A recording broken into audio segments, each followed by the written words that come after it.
Hello everybody, it's Lisa Brown, Brown Goes Crafting. We're going to take some Dollar Tree tumbling blocks and some Jenga blocks that I got from a grab bag at Goodwill.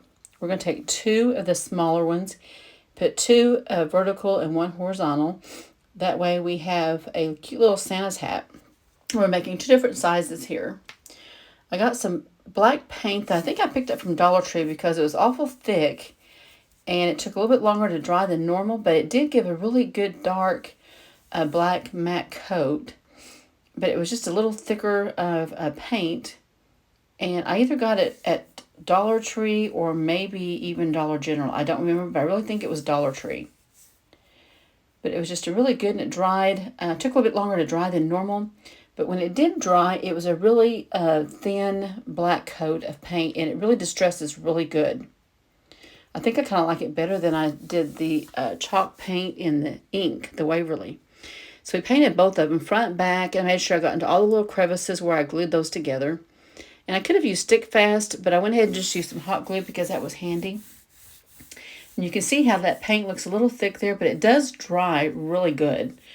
I really did like it. And I'll look and make sure that I did get it at Dollar Tree when I go by there tomorrow. I'll just double check the brands there. But we're going to go ahead and dry this, and we're going to do the sides, the front and the back. We're going to flip it over. Then I'm going to take just a piece of sandpaper, and I'm just going to scuff up all the edges and make it look really worn and give a little bit of a character there.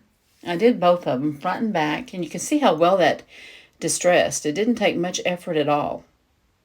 And this was a really light grain sanding paper. You see I did the back there, and it didn't take a whole lot to get the edges nice and distressed. Now I'm taking apart a pick I got from Dollar Tree, and these really weren't the greatest clippers, but they did work in a pinch. It took a little more effort to get it to break. I took off the leaves of our little pick there, and I took off the pine cones. The pine cones were a little big, and I took a pair of scissors and tried to cut one of them in half, and I did get it in half, but I wouldn't advise that because I could have easily cut my finger off if I wasn't careful, but you know how clumsy I can be. The next one, I took those little pair of orange clippers that I had, and it got down in between there really good, and it took out that center part. You see right here, these scissors were just a little bit too big to get in between the pieces there. But after I tugged on it just a little bit, I got the little small core of that out, and I just wanted a tiny piece of a pine cone. Next, we're going to take the leaves. Well, first we're going to put a little tie on it. I changed my mind and decided to put a little scarf around the top of it, just to give it a little bit of color. And now we're going to put on our leaves that we took off. And we're just going to position those on. We really don't even see that piece of greenery underneath it, or not the greenery, but the fabric underneath it. And we're going to take two of the little pit berries that was on our pick, and we're going to put those down along with our pine cones. I put all three of them right there across the top, just to kind of get my center there covered up. And I thought that looked okay. We don't have to be really picky. Now I'm just taking some white Elmer's glue, and I'm just dotting it here and there. And I have a package of this big fluffy snow. It's kind of a glitter snow, actually, that you get from Hobby Lobby. And I think it was marked $1.99 or $2.99 for that whole bag. And I bought it for a different purpose, but I thought I'd go ahead and put it on this instead of the diamond dust, because I've had to dig diamond dust out of my fingers here lately, and that's no fun.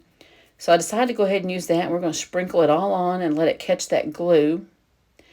And it has kind of a glimmer to it. And now we're just going to put a piece of ribbon on the back of it. I'm going to take the little piece off and go across just to anchor it. And this will hold it down. Isn't that a cute little Santa hat? Next, I'm taking a piece of ribbon. I'm just cutting it down. And we're going to use that to go around our little top there. Just to kind of hide that seam is really what I wanted to do. We're going to wrap that over and glue it down. And now we're going to take some greenery that I love using. And I got two little sprigs of that. And I took one of these little sparkle berries off of one of my picks. And I thought that was just really cute. And then we took a little gold piece of wire that was already curled. And I'm going to anchor it down real good. And then I'm going to spread it out just a little bit. Now we're going to put a piece of jute on the back of it. I hope you guys liked both of these little Santa ornaments, and thank you guys so much for watching. Make sure to watch at least 1 minute. That really helps out my algorithm. And you guys all have a great day, and I'll see you tonight.